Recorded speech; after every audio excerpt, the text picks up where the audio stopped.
Good morning and welcome to my channel. My name is Marcy and I was one of Jehovah's Witnesses for over 30 years and I served as a regular pioneer for 10 of those years. I was contacted in the first call in 1987 and I left the organisation in 2022.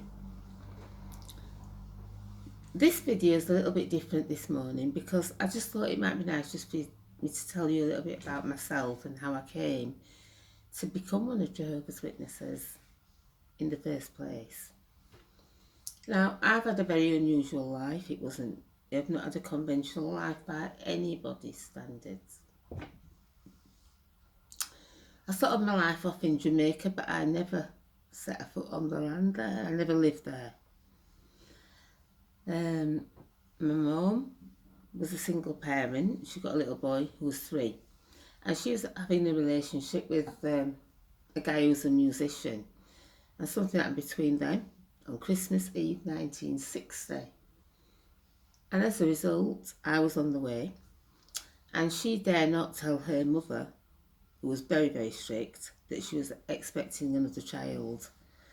So what she did is she contacted a sister who lived in the United Kingdom, working as a sister at a hospital, and asked her to find her a job, which she did.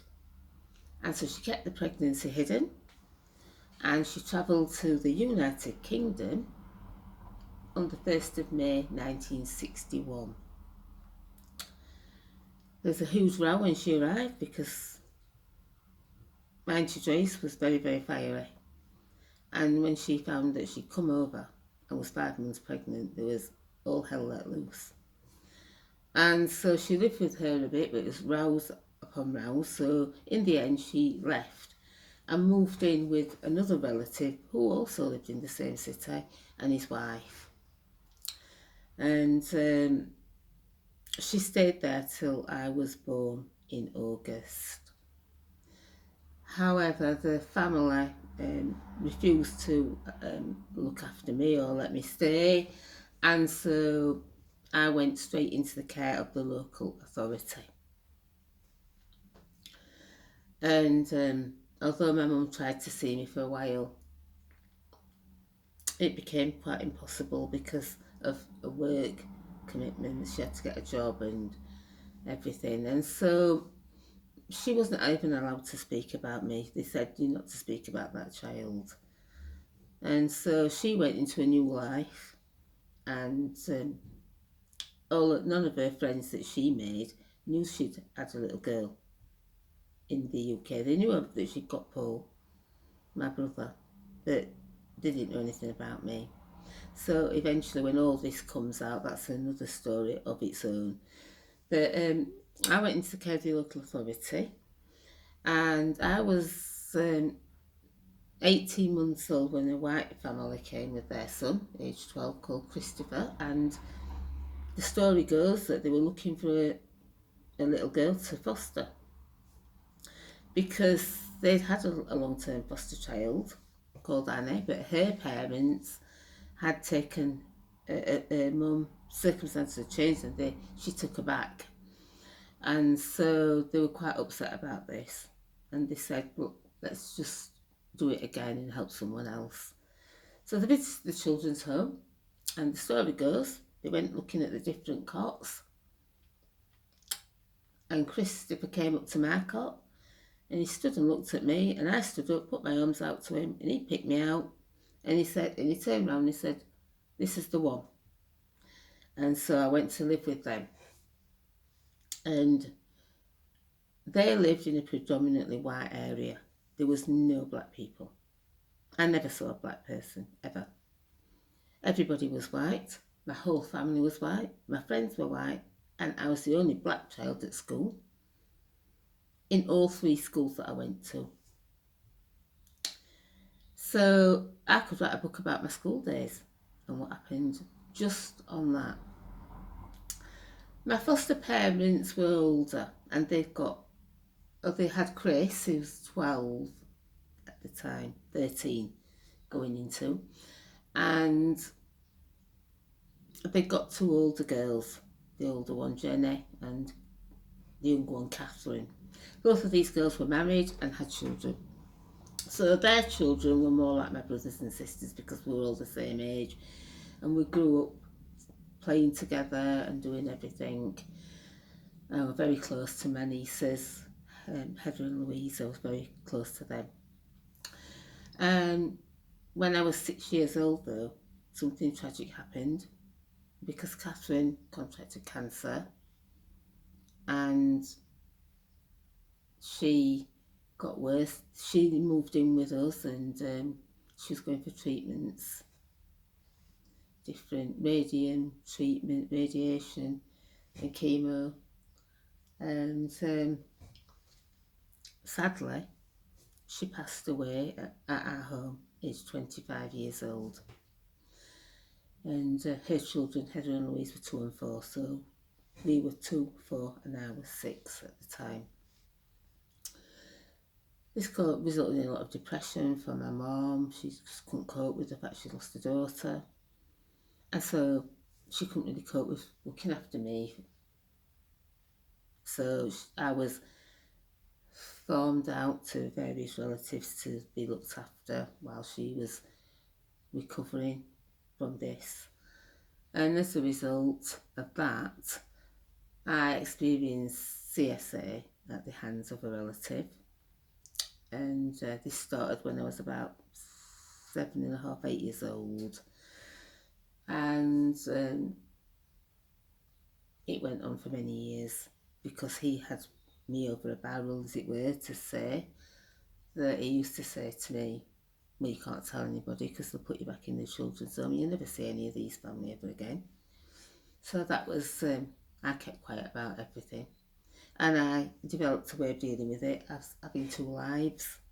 I've got my family life, I was really happy, and that side's what I had to deal with.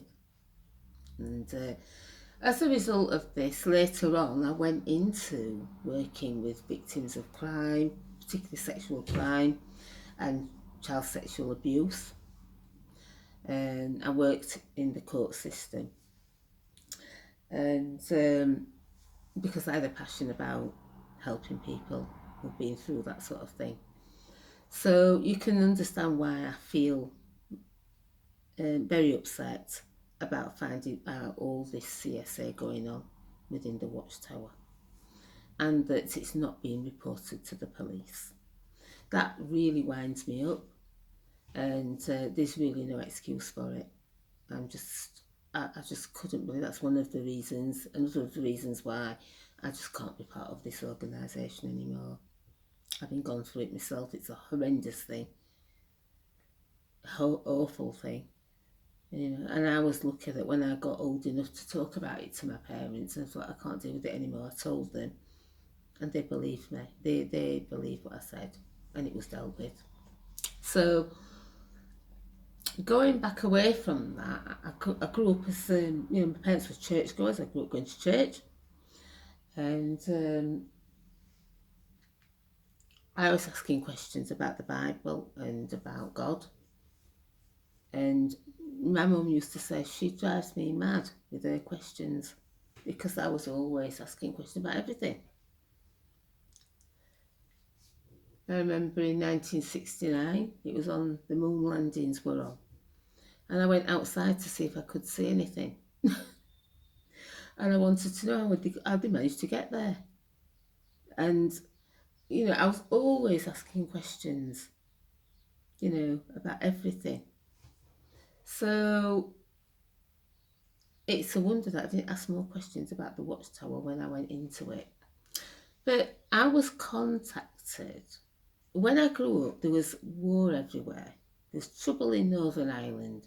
There was people being bombed. There was Myra Hindley and Ian Brady murdering children. And there was the Vietnam War on the TV. There were starving millions in somewhere that was called Biafra in those days, somewhere in Africa. And I saw all these things and I used to think, what is the matter with the world? Why can't everything be nice? Why have we got to be afraid? And when I was about 9 years old, I found a piece of paper on the floor, which had a lovely picture on it. And it talks about Paradise Earth. And I remember running home and showing it to my mum. saying, look, it says here that God's going to bring a better world and we're going to live in peace. And she looks at it and she says, that is from Jehovah's Witnesses. They are an American religion. She said, we don't believe what they believe. And she ripped it up and threw it in the bin. But I'd already seen it. And that message appealed to me at that age. So, fast forwarding on, I got a job. I left school and I worked in several different jobs. And I went out with my friends. I was quite a popular girl, lots of friends, holidays, going to nightclubs, dancing and things like that. But my life always felt a bit empty. I always had a spiritual need, I suppose. And I started work at a hotel and I started reading the Bible there. I found a Gideon Bible, started reading that. And I realised that it mentioned that there was last days and that there was going to be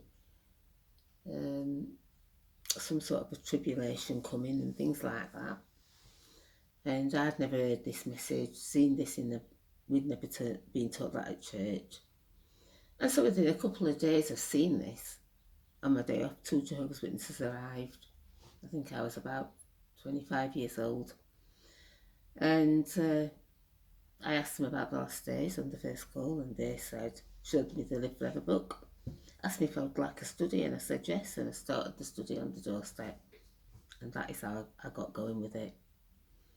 The message was very appealing, and I got baptised in 1992. I decided to go into the Watchtower after I got married. I got married in 1989 and my son was born 1990, and I came out of the hospital. And that very night I went to the book study and took along my son who was 5 days old. And because I believed that Armageddon was imminent, this is what we were told, and I wanted my children to live in a better world than what I was seeing. And so I started attending the meetings. My husband didn't oppose me at first, but later on he did oppose me after he went into the pub and somebody said to him, your wife's been Bible bashing on our door. And when he came home, he said, this is going to stop. I'm not having people showing me up in the pub saying this about you, knocking on people's doors. Are you going to stop it? And I wouldn't stop, and this became a great contention. And eventually he became so opposed and we split up. And I was left on my own with 2 children under the age of 3. Now this didn't deter me. I saw it as an opportunity to pioneer. And so I became an auxiliary pioneer. And with the goal of regular pioneering. I was at all the meetings, I prepared for all the meetings. I was always out in the ministry. I had a great social life in the organisation with the friends that I'd got. And the children had great friends and always had something to do. They were always going somewhere, somebody's house, somebody's sleepover. We had holidays abroad. We'd go on holiday for 6 weeks at a time in the summer, staying with witnesses who lived in Spain and in Gibraltar. And we had a very good life of it. We also had some dark times with problems with the elders and things that happened. We had the paedophile that was in the congregation, and as the subject of the video. That was bad, but there was worse things that came along. And maybe I'll speak about that another time. But this is how I got into it. And I was an extremely zealous Jehovah's Witness and an extremely zealous pioneer. I had the book study at my house. It was such a busy life in the organisation. It was always preparing for meetings, studying for articles or items on the platform, pioneering school, um, the book study at my home, and it was a very, very busy life, and I was happy, and I remained this way until probably 2010, and things sort of souring for various reasons that I might speak about another time. So I woke up in during the COVID, as I said, because I was very against. I found out about the New World Order. I found this out because I was researching a book that I was writing about the Kennedy assassination, and as a result of the research, I soon discovered that there was a plan to take over the world by the UN called the New World Order. And they had a goal of having a one world government and ruling over everybody. There would be no war or anything like that, but everybody would be enslaved to the system. And this was set out on the Georgia Guidestones and things like that, and I learned all about this. I was fascinated, so I had to learn about it. I researched everything, and I was told, you're looking into things that you shouldn't be looking into. You know, you're getting involved in, you're told to study the Bible. Not this, but I could see that there was a connection between the New World Order and the New World of the Watchtower, the New World Society. That it was very, very similar, and I thought that Satan was imitating Jehovah's Kingdom. But what I didn't realise is that Jehovah's Witnesses are part of the New World Order plan. That the Watchtower had been infiltrated by Freemasons and others. In fact, it had been set up by them and funded by them, because Charles Taze Russell had a lot of money, but he didn't have the money to do what was done. Somebody else stumped up the money for that. For the photodrama of creation to go around the world as it did, the money came from other than Charles Taze Russell. And I discovered in my research, as I said, I went down a rabbit hole, it was very deep, that the Rothschilds set up several organisations at the same time and funded them all. And these included the Ku Klux Klan, the Mormons, and Jehovah's Witnesses. Charles Taze Russell, he's a member of the Russell family bloodline. If you start doing any research into that, yeah, he's one of the 30, the families at the top of the triangle. The Illuminati families. He was a member. He was a Freemason. They said there's no evidence that he was, but there is evidence that he was. I've seen it. So, you know, this organisation was set up to divert people away from the Bible truth, the real truth about Jesus Christ, and to demote Jesus, so that people did not put their trust in him. They were diverted back to the Jewish law and were put under it. And that's how Jehovah's Witnesses are. They are under the law of the Watchtower Society. They are enslaved to it. These are things that I've found out, and I could not be part of it. This is where I left. So I might make more videos about what I found out and the evidence that I've got. You know, and I found out that, you know, Charles Taze Russell was a Freemason. In fact, they all are. And the governing body today are all Freemasons. Many of the elders are Freemasons. And what people don't realise is that Freemasons is a religion in its own right. And if you start researching Freemasonry, they have a god. And that god's name is Jehovah. So these things are things that are mind-bending. You know, many Jehovah's Witnesses have found out that they were members of the UN or, you know, about CSA.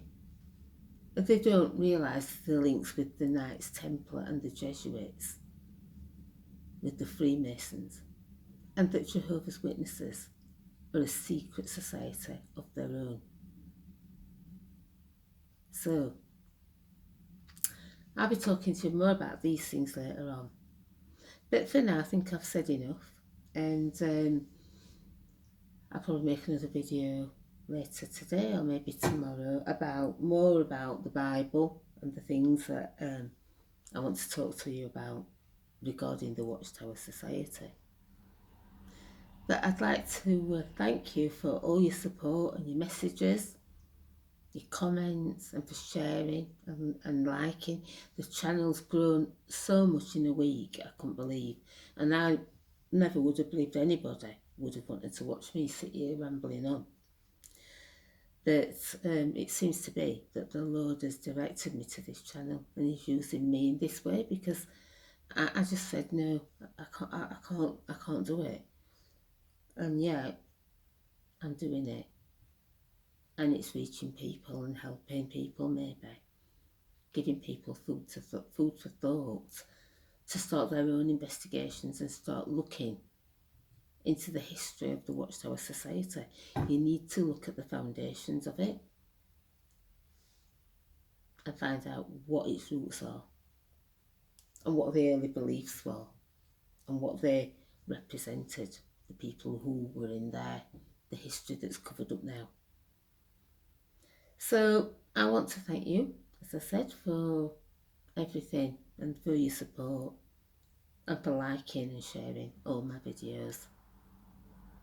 And so, until the next time, I'll say bye.